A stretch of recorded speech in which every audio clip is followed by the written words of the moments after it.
Hello, welcome to episode 2. There's our blanket, excellent. An asymmetrical twin right now. Dropping and sinking up. Notice how the... So just notice. Joining us for the second episode of next week. Namaste.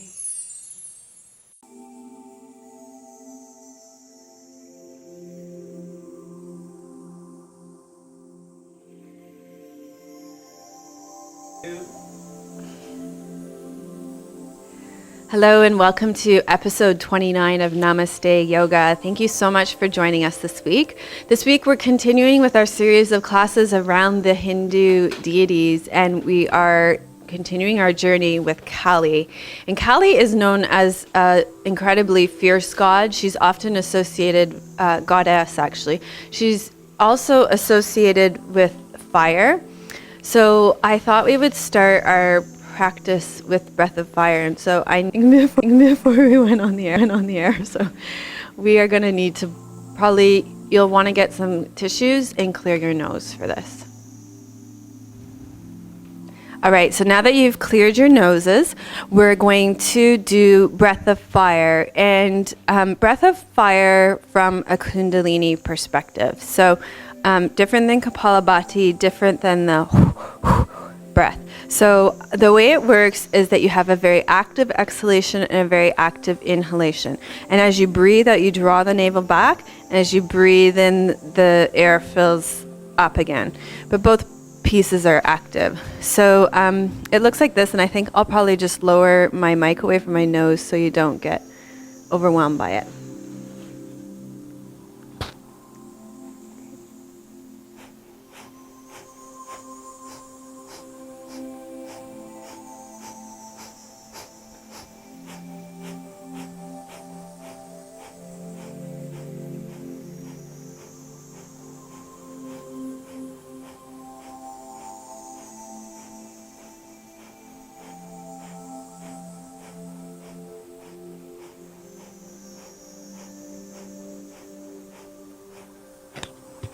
And then a big inhale.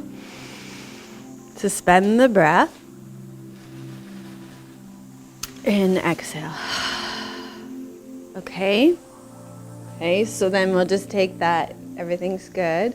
Great, so we'll just take that as a regroup now, and we'll do it again. So as you're learning these breaths, I find it's useful to do them for a shorter period of time and take a couple of stabs at them.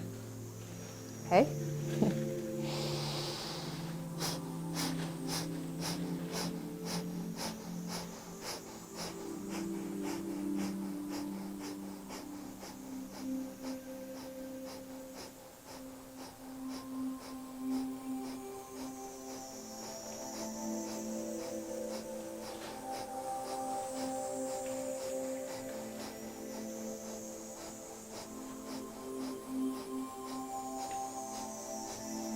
Big inhale, suspend the breath, and exhale. Good. Okay, that's breath of fire. And one more thing to mention is that the slower you do that breath when you're beginning with it, if it's new to you, the easier it will be. So to slow it down is definitely the way to start working with it if it felt a little like it wasn't happening for you.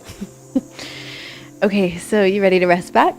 Okay, so go ahead, and after that practice where we got the fire going in the belly already, we'll do a little centering and focusing here.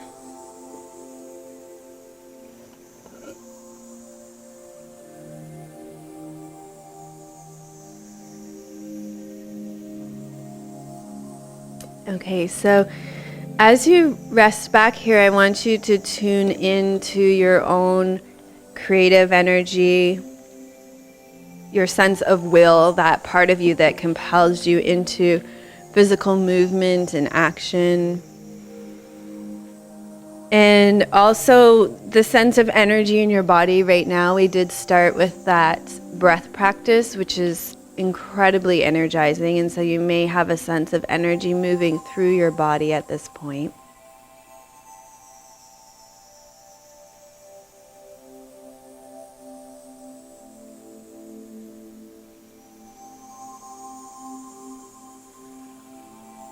And so as I mentioned, we're going to be working with Kali today. And Kali is known as this incredibly powerful source of transformation, whether it be letting go of ego attachments, whether it being cultivating something within you that isn't being expressed yet. Kali is known to have incredible transformative powers, and she does this through creativity, through kundalini energy, and through the power of the will, through physical movement and action. And it's important to note that Kali really puts effective before gentle.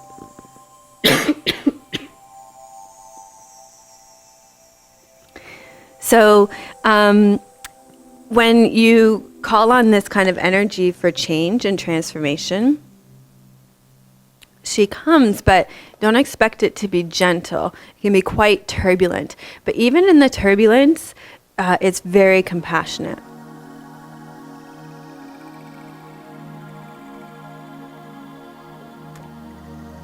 Kali, in a universal sense of the entire cosmos, is known as the receiver of all. When she